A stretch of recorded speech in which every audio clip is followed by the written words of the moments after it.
नमस्कार। India debate में आप सबका स्वागत है। मैं हूं आशुतोष पाठक। आज अपने एक पड़ोसी के बारे में खबर आपको बताने जा रहे हैं। मैं नहीं चाहता था इसका जिक्र करूं, लेकिन करना पड़ रहा है। पड़ोसी हैं जो अब इस दुनिया में नहीं है। ट्विशा शर्मा। ट्विशा शर्मा नोएडा की रहने वाली हैं। अब वो इस दुनिया में नहीं है। भोपाल में उनकी शादी हुई थी और पिछले 4-5 दिनों से लीगेसी मीडिया, सोशल मीडिया, हर जगह वो छाई हुई है। उनका परिवार छाया हुआ है, मायका छाया हुआ है, ससुराल छाया हुआ है। ट्विशा पढ़ी लिखी पुणे में। कुछ ये भी कहा जा रहा है कि वो मिस पुणे भी बनी थी, लेकिन सोशल मीडिया पे काफी एक्टिव थी। साउथ की फिल्मों में थोड़ा बहुत काम भी किया था। उस तरह से नहीं, वो एक स्थापित कोई एक्टर एक्ट्रेस एक्ट्रेस तो नहीं थी, लेकिन शौक रहा होगा। शौक शायद पूरा नहीं हुआ। ट्विशा इस दुनिया को ही छोड़ के चली गई या उन्हें दुनिया छोड़ने पर मजबूर किया, या उन्हें किसी ने दुनिया छुड़वा दिया। ये अभी इन्वेस्टिगेशन का विषय है। इस पर हम अभी अपने तरफ से कोई राय नहीं रखेंगे, लेकिन मामला बेहद गंभीर है। मैं इस प्रकरण को नहीं उठाता अगर इस प्रकरण में एक जज की शातिरी सामने नहीं आती। और वो भी जज कौन? स्वयं महिला जज। और महिला जज कौन? स्वयं ट्विशा की सास शातिरी कर रही हैं। वो कानूनी दांवपेच का हवाला दे रही हैं। जवाब उनके पास नहीं है तो वो इंडिविजुअल फ्रीडम के बारे में चर्चा कर रही हैं। क्यों? क्योंकि वो डिस्ट्रिक्ट जज रही हैं, डिस्ट्रिक्ट सेशन जज रही हैं, और आज भी वो कंज्यूमर कोर्ट की चेयरपर्सन है। भोपाल में रहती हैं। ट्विशा नोएडा की रहने वाली थी। एक ऑनलाइन साइट से ही ये शादी तय हुई। समर्थ सिंह एडवोकेट हैं, ये सब जानकारी आपको है। एक एडवोकेट से उनकी शादी हुई। अब उसमें कितना देन लेन हुआ पता नहीं, लेकिन आज लगभग 10 दिन बीतने को है। 12 मई को मौत हुई है ट्विशा की। 10 दिन बीतने को है और उनका पति समर्थ सिंह फरार है। और इसलिए मैं कह रहा हूं कि जो जो रिटायर्ड जज हैं, सास महोदया, वो कितनी शातिर है। इसलिए मैं कह रहा हूं, अगर वो कानून की रक्षक होती, अब तक उन्होंने कानून को किस तरह से चलाया होगा इस बात से साबित हो रहा है। और आज मैं बड़ी बड़ी विनम्रता से अदालत के सामने रख रहा हूं, लेकिन हालांकि इनको बेल मिल गया। मां और बेटे, समर्थ के पिता नहीं है, इनके पति नहीं है, गिरिबाला, जज गिरिबाला देवी, गिरिबाला सिंह कह लीजिए, गिरिबाला सिंह कहते हैं लोग इनको। तो ये गिरिबाला सिंह एक विडो हैं, इनके पति नहीं हैं। पुत्र है समर्थ, जो खुद एक एडवोकेट है। अच्छे नामी संस्थान से पढ़ाई लिखाई करके वो अच्छे वकील भी हैं। हाई प्रोफाइल में उन्होंने एडवोकेसी भी किया है, समर्थ सिंह ने। लेकिन एक वकील होते हुए, मां जज होते हुए, समर्थ सिंह फरार है। और मां को जब बेल मिला, उनका बेल रिजेक्ट हो गया है। पुलिस ने 10,000 रुपए का इनाम घोषित किया है। अब भोपाल पुलिस 10 दिन में गिरफ्तार नहीं कर पाई। अब इससे आप अंदाजा लगा सकते हैं कि सिस्टम किस प्रकार से प्रकरण को रौंद रहा है। कहा जा रहा है कि गिरिबाला सिंह और समर्थ सिंह का बड़ा रसूख है। खुद मां जज रही हैं, इनके रिलेटिव भी जुडिशरी में हैं, मित्रगण जुडिशरी में हैं, पुलिस में हैं। बड़ा रसूख रहा है, बड़ा रुतबा रहा है भोपाल में इनका। डिस्ट्रिक्ट जज रही हैं, डिस्ट्रिक्ट सेशन जज रही हैं, तो बहुत रसूखदार रही हैं। अब क्या इनके रसूख का यह प्रतिफल है कि पुलिस समर्थ सिंह को गिरफ्तार नहीं कर पा रही है? 10,000 रुपए का इनाम उस पर लगा रही है, लेकिन गिरफ्तार नहीं कर पा रही है। क्या समर्थ सिंह मध्य प्रदेश छोड़ चुका है, किसी अन्य राज्य में है, या भारत छोड़ चुका है? और इस पर जब गिरिबाला सिंह से सवाल किया जाता है कि आपका पुत्र अगर निर्दोष है तो उसे डर किस बात का है, वो इन्वेस्टिगेशन में कोऑपरेट क्यों नहीं करता है? अगर वो जेल चला भी जाएगा तो क्या होगा? इन्वेस्टिगेशन होगी, जांच होगी। जांच पड़ताल में आप तो जुडिशरी में रही हैं, आप खुद जज रही हैं, वो खुद वकील हैं, उनको प्रोटेक्शन मिलेगा, उनके जान माल की रक्षा की जाएगी। फिर वो फरार क्यों है? उस पर माननीय जज महोदय अपील कर रही हैं, दलील दे रही हैं कि नहीं, ये उनका स्वतंत्रता का, उनकी स्वतंत्रता का सवाल है। स्वतंत्रता का सवाल यह है कि पुलिस को 10,000 रुपए का इनाम घोषित करना पड़े और बेटा फरार हो, और जज प्रेस कॉन्फ्रेंस करके अपनी ही मृत बहू के बारे में दुष्प्रचार करे। फिर वही कहानी शुरू हो गई। मेरी बहू ड्रग एडिक्ट थी, पोस्टमार्टम का रिपोर्ट आया। पोस्टमार्टम के रिपोर्ट में कहीं से भी आयोटा भी डाउट, संदेह व्यक्त नहीं किया गया कि ट्विशा शर्मा ड्रग एडिक्ट थी या उन्होंने किसी ड्रग का सेवन किया था। मतलब वो मेंटली अनस्टेबल थी, डिप्रेशन में थी, या ड्रग ले रही थी। डिप्रेशन का अगर ड्रग ले रही होंगी तो वो मेडिकेटेड ड्रग है, प्रेस्क्राइब ड्रग हो सकता है। तो क्या ट्विशा प्रेस्क्राइब ड्रग ले रही थी, दवा ले रही थी, या ड्रग ले रही थी, नशीली पदार्थों का सेवन कर रही थी, मैरिजुआना ले रही थी, क्या ले रही थी? जो जज महोदया आकर के प्रेस में कैमरे पर कह रही हैं कि मेरी बहू ड्रग एडिक्ट थी, कोई सबूत नहीं है उनके पास।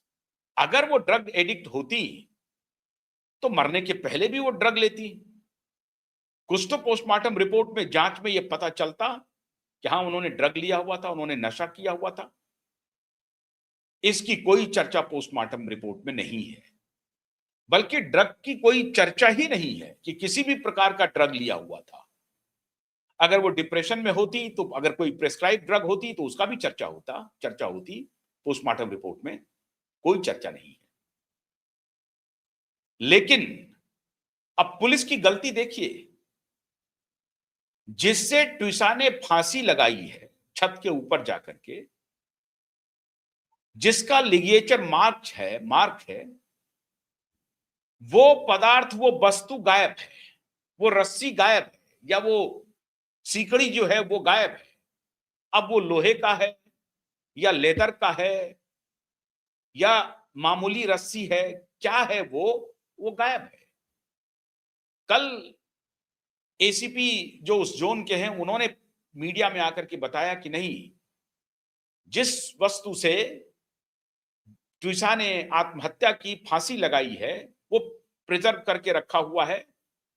लेकिन पोस्टमार्टम रिपोर्ट में जब डॉक्टर ने वो वस्तु मांगा कि भैया वो रस्सी कहां है, वो चेन कहां है, वो लेदर की पट्टी कहां है, तो पता नहीं चला। इन्वेस्टिगेशन जो कर रही थी पुलिस, उसने कुछ नहीं बताया।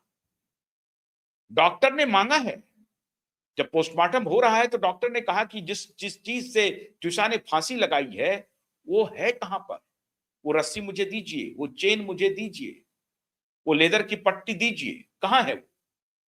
नहीं दिया। समर्थ सिंह फरार है। मां कह रही है बाहर में आकर के, बेल मिलने के बाद, कि नहीं, उनको अपनी सुरक्षा का अधिकार है और वो सही सलामत है, आवश्यकता पड़ने पर वो आ जाएगा। क्यों? 10 दिन से वो फरार है, Samarth Singh, and he himself is a law officer, he is advocate, and you have been a law officer, you better understand the law. Dowry death कहता है, डॉरी डेथ का सिंपल कानून है, शादी के 7 साल के अंदर अगर किसी रहस्यमय परिस्थिति में किसी लड़की की मृत्यु होती है और परिवार वाले इसका आरोप लगाते हैं, ये संज्ञान में लाते हैं कि ससुराल वाले ने दहेज की मांग की है, तो डॉरी डेथ की धारा उस पर लगेगी। और डॉरी डेथ की धारा लग चुकी है इसमें। डॉरी डेथ की धारा का फलितार्थ क्या है, रिजल्ट क्या है? नॉन बेलेबल वारंट है, नंबर 1। मिनिमम 7 साल की सजा है। और अगर ये डॉरी केस की धारा, मैं कह रहा हूं, अब ये मामला डॉरी डेथ का है, अगर ये डॉरी डेथ में कन्वर्ट होता है, ये डॉरी डेथ है, तो 7 साल छोड़ दीजिए, लाइफ इंप्रिजनमेंट और फांसी की सजा भी हो सकती है। अगर ये रेयरेस्ट ऑफ रेयर केस हो गया है, तब तो और भी खतरनाक हो जाएगा। पोस्टमार्टम रिपोर्ट ये कह रहा है कि उनके शरीर पे जख्म है, उनके निशान है, चोट के निशान है। जज महोदया कह रही हैं, रिटायर्ड जज महोदया जो संयोग से उनकी सासू मां हैं, वो कह रही हैं कि वो खुद ही अपने को पीट रही थी। तिशा शर्मा खुद ही पीट रही थी खुद को। हो सकता है, कई इंसान ऐसे होते हैं जो अपने गुस्से को अपने शरीर पर निकालने लगते हैं, इनकार नहीं किया जा सकता। लेकिन पोस्टमार्टम रिपोर्ट जिस जख्म की बात कर रहा है, अब वो ग्रेटर इन्वेस्टिगेशन का विषय है। जख्म की पुष्टि हो गई, तुषा की सास ने भी कह दिया कि वो खुद ही अपने को पीट रही थी। अब ये उसके पिटाई का जख्म है, खुद की पिटाई का जख्म उसके शरीर पर है, या किसी और ने उसे पीटा है, ये तो जांच के बाद पता चलेगा। और जांच कब होगी? जबकि मुख्य आरोपी पुलिस की गिरफ्त में होगा। जब मुख्य आरोपी पुलिस की गिरफ्त में होगा, उससे एग्जामिनेशन होगा, उससे सवाल पूछे जाएंगे, उसका वो जवाब देगा, और उस जवाब को पुलिस वेरीफाई करेगी, और उस वेरिफिकेशन में उसका जवाब संतोषप्रद रहा, तब तो बात ठीक है। अगर संतोषप्रद नहीं रहा, तो पुलिस फर्दर इन्वेस्टिगेशन करेगी। उसको कॉन्ट्राडिक्ट करने के लिए फिर अलग कोई साक्ष्य जुटाना पड़ेगा पुलिस को। अगर संतोषप्रद उसके जवाब नहीं है, उसको झूठा साबित करने के लिए पुलिस को फिर अलग साक्ष्य लगाने पड़ेंगे कि हाँ, ये जो बोल रहे हैं ये सज्जन, वो झूठ बोल रहे हैं, और जो इनकी सास बोल रही है वो भी झूठ बोल रही है। इस सब के लिए जरूरी है कि समर्थ सिंह की गिरफ्तारी, और समर्थ सिंह ही फरार है। तो जो मेन एक्यूज्ड है, जिसका बेल रिजेक्ट हो चुका है, उसकी जज मां ये नहीं कह रही है, अपने बेटे से अपील नहीं कर रही है कि जहां कहीं भी तुम हो, तुमको आकर के सरेंडर करना चाहिए, तुमने गलत नहीं किया है, त्रिशा ने फांसी लगाई है, इसकी जांच पुलिस करेगी। लेकिन जज महोदया को तो मालूम है, अगर त्रिशा ने खुद भी फांसी लगाई है तो एबेटमेंट ऑफ सुसाइड का केस चलेगा। 7 साल के पहले का मामला है, परिवारजन कह रहे हैं कि 2 लाख रुपए मांग रहे थे, और फिर 20 लाख रुपए का शेयर था उनके नाम पर, वो ट्रांसफर करवाना चाह रहे थे। एक ज्वाइंट अकाउंट खोलने की बात हो रही है। त्रिशा के परिवार वाले, माता पिता भाई कह रहे हैं कि एक ज्वाइंट अकाउंट खोलने की बात हो रही है। सबसे महत्वपूर्ण सवाल है, त्रिशा ने सुसाइड किया, लेकिन पुलिस पहुंची, परिवार वाले पहुंचे, 4 दिन तक एफआईआर नहीं लिखा गया। परिवार वालों ने पुलिस के सामने धरना दिया। आखिर में परिवार वालों को मुख्यमंत्री के आवास पहुंचना पड़ा, और फिर भाई जो मेजर है, हर्षित शर्मा, त्रिशा के भाई, उन्होंने अपने डिफेंस में बड़े अधिकारी, आर्मी में मेजर हैं वो, आर्मी के बड़े ऑफिसर से संपर्क किया। उन्होंने दबाव बनाया। एक तरफ जज साहब का दबाव चल रहा था, वकीलों का दबाव चल रहा था, और दूसरी तरफ आर्मी ऑफिसर के, बड़े बड़े ऑफिसर के दबाव चल रहे थे, और अंततः यह फैसला हुआ कि नहीं, एफआईआर तो होगा। अब चाहे वो एफआईआर से मतलब ये तो नहीं हो जाता है कि भाई कोई गुनहगार साबित हो गया। ये इन्वेस्टिगेशन का विषय है, जांच करेगी पुलिस। आपको भागने की जरूरत क्या है? अगर आप दोषी नहीं हैं, तो आप क्यों भाग रहे हैं? अब त्रिशा के व्हाट्सएप के चैट रिलीज हो गए हैं, पब्लिक डोमेन में है। त्रिशा अपने व्हाट्सएप के चैट में कह रही हैं अपनी माता से, अपने दोस्तों से, अपने परिजनों से कि मुझे यहां से जल्दी ले चलो, my life has become hello. और मेरे पति को अब मैं नहीं चाहिए, मतलब मेरे पति मुझे नहीं चाहते हैं। ट्विसा का 7 दिन पहले ही एबॉर्शन भी हुआ है। अब सबसे जो गंभीर आरोप है वो ये जज सासू मां कह रही हैं कि ट्विसा के कोख में जो बच्चा था जिसको एबॉर्ट किया गया वो समर्थ का नहीं है, वो किसी और का बच्चा है। अब ये ट्विसा कह रही हैं कि ये मेरा बच्चा नहीं है, वो समर्थ उसको टॉर्चर कर रहा है, इसका भी जिक्र आ रहा है। लेकिन 6 महीने शादी को हुए हैं और उसके बाद ये गंभीर आरोप ट्विसा के ऊपर लग रहे हैं। अब ट्विसा के भाई हर्षित शर्मा जो मेजर हैं वो कह रहे हैं कि 4 दिन के बाद तो एफआईआर हुआ, एफआईआर के बाद 10 दिन बीत जाने के बाद पुलिस समर्थ सिंह को गिरफ्तार नहीं कर सकी है और उन्हें मध्य प्रदेश में न्याय मिलने की अपेक्षा नहीं है। उनको लग रहा है कि वहां पर मध्य प्रदेश की जुडिशरी गिरिबाला सिंह के इन्फ्लुएंस में है, इसलिए वहां पर उनको न्याय नहीं मिलेगा। जंतर मंतर दिल्ली में प्रदर्शन हो रहे हैं मित्रों। दिल्ली में ट्विसा के परिजन और ट्विसा के जितने दोस्त हैं वो सब जंतर मंतर में प्रदर्शन कर रहे हैं, लगातार प्रदर्शन जारी है। और इस बीच में एक नहीं घटना हुई है, 3-4 घटनाएं हो गई। लेकिन ट्विसा उनमें से, ट्विसा के केस में मेजर ट्विस्ट है क्योंकि समर्थ फरार है, समर्थ सरेंडर भी नहीं कर रहा है अभी तक। और ट्विसा की मां खुद एक जुडिशियल ऑफिसर रही हैं, जज रही हैं, डिस्ट्रिक्ट सेशन जज रही हैं वो, और अभी भी वो कंज्यूमर कोर्ट की चेयरपर्सन है, वहां भी वो जज की भूमिका में है। वो अपने बेटे को नहीं कह रही हैं कि आप सरेंडर कर दीजिए। डर है, शंका बहुत गहरा गई है। ट्विसा के परिजन कहते हैं कि किसी भी परिस्थिति में ट्विसा इतनी कमजोर नहीं थी कि वो इतना हार्श डिसीजन ले लेती और अपनी इह लीला समाप्त कर लेती। ऐसा हो नहीं सकता है, ये ट्विसा के परिजन कह रहे हैं, ट्विसा के भाई कह रहे हैं, ट्विसा के पिता निधि शरण शर्मा, अब उनका पूरा नाम क्या है, निधि शरण शर्मा ही है, व्यवसायी है ग्रेटर नोएडा में।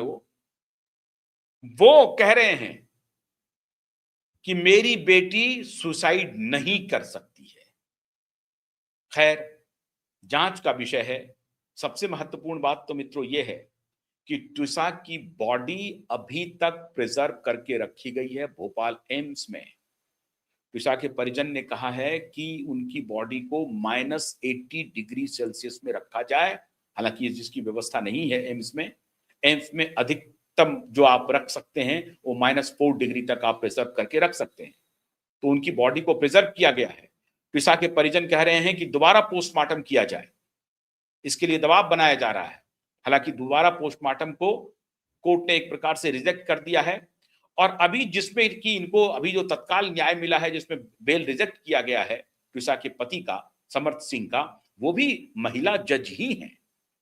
संजोग देखिए कि वहां भी महिला जज ही हैं जिन्होंने इनके बेल को रिजेक्ट किया। हालांकि ट्विसा की सास को बेल जरूर मिल गया है, बेल मिला है, इसका मतलब ये नहीं है कि वो बरी हो गई हैं, अभी आरोप हैं। मैं ये नहीं कह रहा हूं कि वही उन दोनों ने हत्या की है, लेकिन संदिग्ध है। अगर समर्थ सिंह फरार है तो मामला संदिग्ध है। अगर उनके मन में, अभी ट्विसा की सास कह रही है कि उसने अपने लव्ड वन को खोया है, अब तो लव्ड वन को खोया है तो फरार हो जाएंगे आप? ये दलील जज महोदया नहीं दे रही है। जज महोदया अपने बेटे से अपील कोई कर ही नहीं रही है, बल्कि अपनी पुत्र वधू को बदनाम कर रही हैं ड्रग एडिक्ट बतला करके और उनके प्रेग्नेंट होने पर भी सवाल खड़ा करके। ये बेहद गंभीर मामला है मित्रों, बेहद गंभीर मामला है। और मैं समझता हूं कि इसका संज्ञान सुप्रीम कोर्ट को और मध्य प्रदेश की हाई कोर्ट को भी लेना चाहिए। और अगर कोई शंका है, मान लीजिए कि सुसाइड हुआ है, तो सुसाइड कैसे हुआ, क्यों हुआ? यूं ही कोई जाकर के तो सुसाइड कर नहीं लेता है। और अगर वो मानसिक रूप से बीमार थी तो उसके क्या साइन हैं? रात 10 बजे तक उसकी बातचीत हो रही है। 9 बजे जिस रात उसकी मृत्यु हुई है उसके 1 डेढ़ घंटे पहले तक बातचीत हो रही है। वो निकल रही है नोएडा के लिए, नोएडा पहुंचती नहीं है। फिर उनकी मां कह रही है कि मैंने उनसे कहा है, ट्रिसा से, मतलब इनकी सासू मां कह रही हैं कि बेटा तुम बाहर मत जाओ, this is your home, please you come back. अगर मेरे साथ नहीं रहना है तो दूसरे कमरे में, जो नीचे या ऊपर के कमरे में है उसमें रहो, नीचे वाले फ्लैट में रहो या ऊपर वाले कमरे में रहो, लेकिन लौट आओ। ये अब ट्रिसा की सासू मां कह रही है, जज महोदया। लेकिन सच्चाई तो तभी पता चलेगी जब संपूर्ण जांच होगी और पुलिस इसमें हीला हवाली कर रही है, फिर पुलिस निशाने पर आएगी। अगर वो ऑब्जेक्ट मिल गया है जिससे ट्रिसा ने फांसी लगाई, तो वो ऑब्जेक्ट देना पड़ेगा पोस्टमार्टम करने वाले डॉक्टर को, फिर वो मिलान करेंगे। ये सारे साक्ष्य के रूप में अब कोर्ट में पेश किए जाएंगे। मामला गंभीर हो गया है और मामला दो एफ्लुएंट फैमिली का है, दोनों पढ़े लिखे परिवार का है, और उसमें भी एक कानून के रक्षक रहे हैं और एक कानून की रक्षा करने की दलील देता रहा है। कमाल है, खुद एडवोकेट है और खुद फरार हो रहा है। अगर गलती नहीं है तो फरार क्यों है? इसलिए संदेह है। और अपनी पुत्रवधू को डिफेम करने की नौबत आ रही है जज महोदया के लिए, इसलिए संदेह है। उनको कहना चाहिए कि पुलिस को जांच करनी चाहिए, और जब तक जांच होगी मैं इस मामले में कुछ भी नहीं कहूंगी। अगर मेरा कुछ भी कहना जो है वो दूसरे तरीके से लिया जाएगा। हम दुखी हैं, हमने अपने पुत्रवधू को खोया है, और अगर वो नॉर्मल होता तो जज महोदया ये कहती कि नहीं, हम इन्वेस्टिगेशन के लिए तैयार हैं, इन्वेस्टिगेशन कीजिए। अगर हमने हत्या की है अपने पुत्रवधू की तो हमें सजा दीजिए, और अगर हम निर्दोष हैं तो पूरा देश देखे, न्याय देखे, इन्वेस्टिगेशन देखे। ये उनको कहना चाहिए था। ये कहने के बजाय जज महोदया कानूनी दांव पे चल रही है, कानून का पाठ पढ़ा रही हैं और पैंतरे बतला रही हैं। तो जज महोदया जी, आपको आपकी पैंतरेबाजी कानून के निगाह में है, और सोशल ऑडिट के लिए भी मीडिया की निगाह में है। आप सोशल ऑडिटिंग होगी आपकी। ये मत समझिए कि सोशल ऑडिटिंग नहीं होगी। मैं बिल्कुल भी ये नहीं कह रहा हूं कि आप आरोप है आप गुनहगार हैं, बिल्कुल भी नहीं। मैं आपके पुत्र को भी गुनहगार नहीं मान रहा हूं तत्काल, जब तक ये साबित नहीं हो जाता है। लेकिन इन्वेस्टिगेशन को अगर आप अटकाएंगी भटकाएंगी तब तो सवाल खड़े होंगे, और वो सवाल मजबूती से पूछा जाएगा। और क्वाइब नेटवर्क तो इसके लिए मशहूर रहा है। तो इंतजार कीजिए। हम उम्मीद करते हैं कि ट्रिसा के परिवार धैर्य के साथ इस लड़ाई को लड़ेंगे और उन्हें जरूर न्याय मिलेगा। सच या झूठ, इसका फैसला होगा। बहुत बहुत शुक्रिया। नमस्कार।